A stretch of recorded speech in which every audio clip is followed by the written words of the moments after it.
On the dish this morning, Justin Cucci. Raised in a legendary New York restaurant from childhood, Cucci spent time overseas, then down south, before settling in Denver, where his food and restaurant locations have brought him plenty of attention. One of his restaurants is a former mortuary. We sat down with Cucci inside a building that used to house 45,000 corpses. You learned to walk in a dining room. Yeah. As soon as I was old enough to be dragged to the restaurant, it was my daycare. So basically learning to walk, talk, flirt, anything I could as a young child started in the Waverly Inn. Flirt? Took a little while to get to that point, but I got a lot of attention. From early on, sometimes Justin Cucci attracted too much attention. After getting kicked out of boarding school for smoking and drinking, Cucci finished his education in Jerusalem. Upon returning, he yearned to buy the Waverly Inn, the famed New York City restaurant his grandparents owned and ran. When that didn't happen, Cucci moved to Florida for a decade, then turned his wandering eyes west.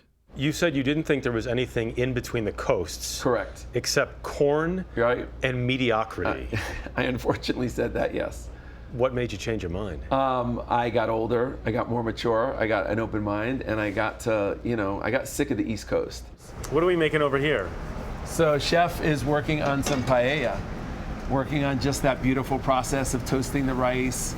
Today, Cucci has opened and oversees 6 restaurants in Denver, Shishito peppers on top, salsa verde, garlic aioli, including Linger. What are you trying to do with the roof deck here? The roof deck was just about the city and the open air. Denver has more sunny days than Florida. Where he hauled a recreational vehicle up on the roof. A bar V. A bar V. So it's an RV that's a bar. Exactly. It's a 1975 old school GMC. I think it was in the movie Stripes. Gentlemen, this is the EM50 Urban Assault Vehicle. It is not the actual urban assault vehicle from Stripes. It's Czechoslovakia. It's like going into Wisconsin. But it is same model, same year. And so now it's just a full-on bar. It is also not the most interesting thing about this place. The name Linger has been shortened from Olinger, formerly the largest mortuary in Denver. They didn't leave anything behind. They did a good job cleaning up. Advertised with a giant neon sign. Not everyone is thrilled when they find out that 45,000 corpses used to occupy this space. Totally. What do they say? We try not to make that a talking point, but it is a talking point. There's been many people early on who, when they found out, sometimes in the middle of the meal, that this was a mortuary, they asked for their check. If the ex-mortuary isn't enough, Cucci also has Ophelia's, a former brothel, as well as Vital Root, L5, and Root Down. When combined, they show off an eclectic collection of bites pulled from every part of Cucci's fecund mind. This is farm to table with a global approach. I like that. We started with Linger's bao buns, duck, pork belly, and Korean fried chicken. Ophelia's spring cheese incident. From L5, Egyptian eggplant fries, and matzo ball soup dumplings. So much of this is about a little flavor bomb. Color in this, yeah, flavor bomb. Flavor bomb, yeah. And it's just we're always trying to make food really craveable, celebrating the ingredients and then the flavors that go on it. We moved on to Root Down's Devils on Horseback, peppadew peppers wrapped in tender belly bacon, and their veggie sliders with sweet potato fries. A sunflower seed risotto from Vital Root, and a Linger signature, dosa, a fermented lentil and rice crepe with 2 kinds of chutney and masala potatoes. How do I eat this?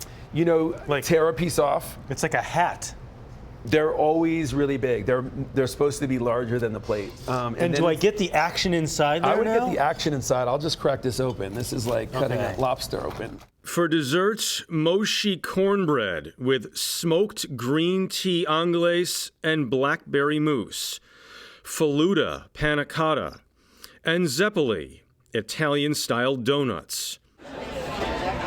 All this food is now served in Cucci's restaurants by the owner. That is no longer Cucci. He sold the company back to his workers. We're actually now, it's 100% employee owned. I think the simplest way to say it is it felt like the right thing to do. It just felt like this industry really, I don't want to say uses people, but it can definitely wear on people. It can definitely grind on people, especially the invisible people, right? The people who maybe don't make this their career and just come for a pit stop along the way. One of the sections in his cookbook, Edible Beats, is devoted to Cucci's dishwashers. I guess maybe being a little bratty kid in New York, I got to spend time with the dishwashers because everybody wanted me out of their way. Chefs would not allow me in the kitchen. I was definitely like, annoying the servers at some point. But the dishwasher, that we had specifically, I can remember, just was always so incredibly, protective and inviting. And I just know, feel choked up talking about it, but I know how hard he worked and how much he put into that restaurant. Verklempt. By that time, Cucci's emotions hadn't even been infused by drink, which, of course, he served. This is our zombie. Lime juice, passion fruit juice, grapefruit juice, 3 kinds of rum, some smoked cinnamon. And this is a play on a French 75. It's called the French Kiss. So this is the zombie, this is the French kiss. Correct. Are we doing a zombie or a French kiss? We're going to do the zombie because these Okay. we only allow people to order, I think it's 1 per person because they're really strong. Wow. They're really amazing. And so these are just like, you want to top off the night, this is the way to do it. Cheers. Cheers. Thanks for hosting us. Yeah, thank you. Yeah, 1 per person. You were quiet there. There was some debate about whether it's 1 per person or 2, but either way, there's like I guess 3 kinds of rum in here. So this is the zombie. 1 sip per person at this table. Yeah. Yeah, but it's refreshing. You know what really got to me? What he said about the dishwashers, but I sense from a lot of chefs that the pandemic really gave them a level of appreciation of people that are often unseen.